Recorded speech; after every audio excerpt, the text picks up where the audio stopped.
Thank you for the great opportunities. My name is Yu Huang, assistant professor from the Utah State University. So the idea of organoids start from the embryo development of zygote, and when zygote get into the embryo development, and then the stem cells going to migrate into 3 different layers, and each layer will differentiate to different cell types and even form specific organs. For example, the ectoderm can form the skin cells, neuron cells for the brain, and then while the endoderm can form the lung cells, thyroid, and the pancreas cells.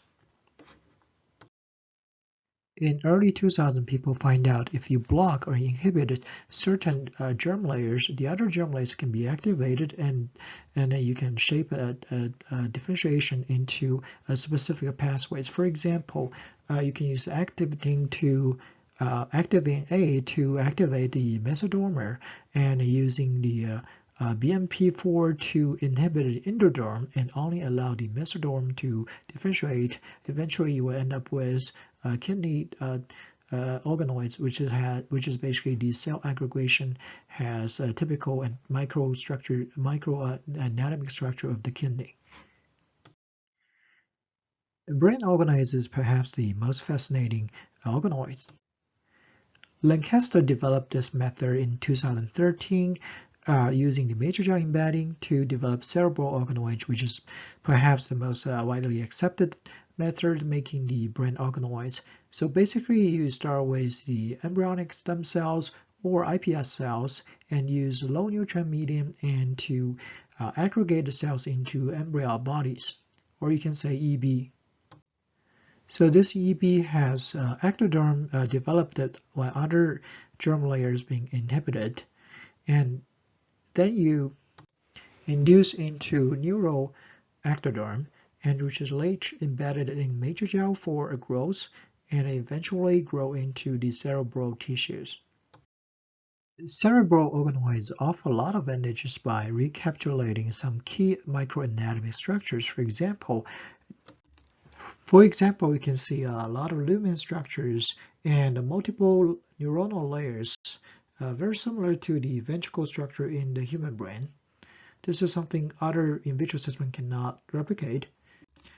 Also, unlike some of the small animals has very smooth brain surfaces, cerebral organoids offers surface folding very similar to the gyrification of the brain surfaces.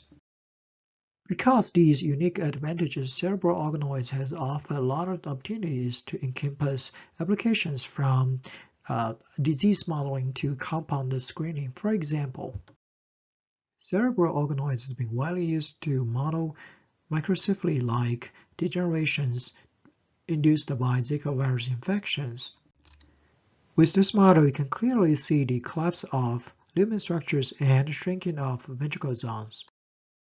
Cerebral organoids also show promising in tissue regeneration in a recent study where a cerebral organoid has been implanted in the mouse cortex and demonstrated successful integration to the host with their vascular and neuronal structures. Despite these unique advantages and fascinating applications, the methodology for making the brain organoids has some major flaws. For example, first, it has very low reproducibility and consistency, which make the standardization of the method and the model extremely challenging. As you can tell from these images, just think about the size, and the variations are almost about the average value.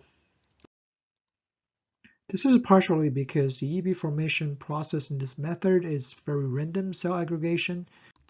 The use of Matrigel also met additional challenge to cell imaging and clinical translation. Besides, the generation of folding is not robust, is not deep enough. Our lab designed a 3D printed microarray to tackle this problem. Each device is specially shaped to ensure controlled EB aggregation with defined cell numbers and a high cell density as well as sufficient nutrient exchange. The fabrication process starts with 3D printing of negative mold and replicated into PDMS devices through soft lithography. Various samples being created to assess different printing resolution, curvatures, as well as the surface coating properties. Here's what device look like. EB will form in just a few days in individual wells before removed to suspension cultures to avoid nutrientifications. Here's a video showing the 24 hours growth of organoids in the wells. First, we're interested to evaluate the EB formation in these devices by monitoring the cell growth. As you can see, EB formation and growth can be individually imaged and modified over time. In an ideal situation, the EB will be formed as a single cell aggregation in each well. We call that single EB formation. In some cases, the EB will be broken into pieces, and we call that multiple EB formation. This is theoretically the source for inconsistency of the EB formation. As you can see, surface coating is extremely important for successful forming the EB structures. The impact coating in the curved bottom devices seems to be the best, and it has averaged more than 80% of successful rate. The same trend applied to circularity. We find out impact coating on the high-resolution curved bottom devices seem to have the highest circularity and consistency. Next, we look into how the EB grow into the organoids in these devices. Here we didn't use any Matrigel for the device method, and interestingly, we find out they grow just fine, or sometimes even better than the Matrigel method. However, it's puzzling to us that device organoids actually drop in terms of the circularity and become smaller than the control. Then we look at the morphology over time, and we find out what happened is starting day 12, these device organoids actually start developing the surface folding. Then we quantify their wrinkling index, which is a two-dimensional folding index of these organoids, and we find out indeed these device organoids actually increase a lot in terms of the folding, and especially with the HRC, high-resolution curved bottom devices. This is very exciting to us because gyrification is a very important development marker. This deep gyrification is equivalent to a young human kids or adult high-level primate animals, which is something previous method cannot achieve robustly unless you do a mutation on P10 genes, which is actually going to induce the macrocephaly diseases. Last, we evaluate cortical development by monitor the lumen and the neuronal layer formation on day 45. So we check on basically the diameters, thickness, number of the lumens per organoid, but also the thickness of the matured neurons. What we find out the trends are very consistent across all the groups. Device-generated organoids show much better development than the control in all properties, and especially with the HRC, the high-resolution curved bottom devices, which almost double that to the control.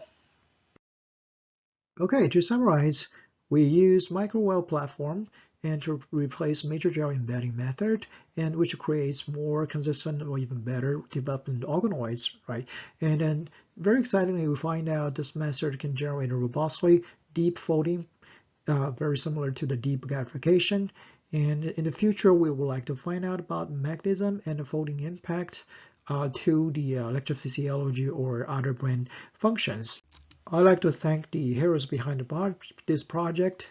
Krish, the postdoc in the lab who has done most the micro devices, fabrication and design. Chen Chen, who is the PhD student who has done all the cell culture work. Andrew Kaja has been tremendous help with the microfabrication process and the design. With that said, thank you so much for your attention.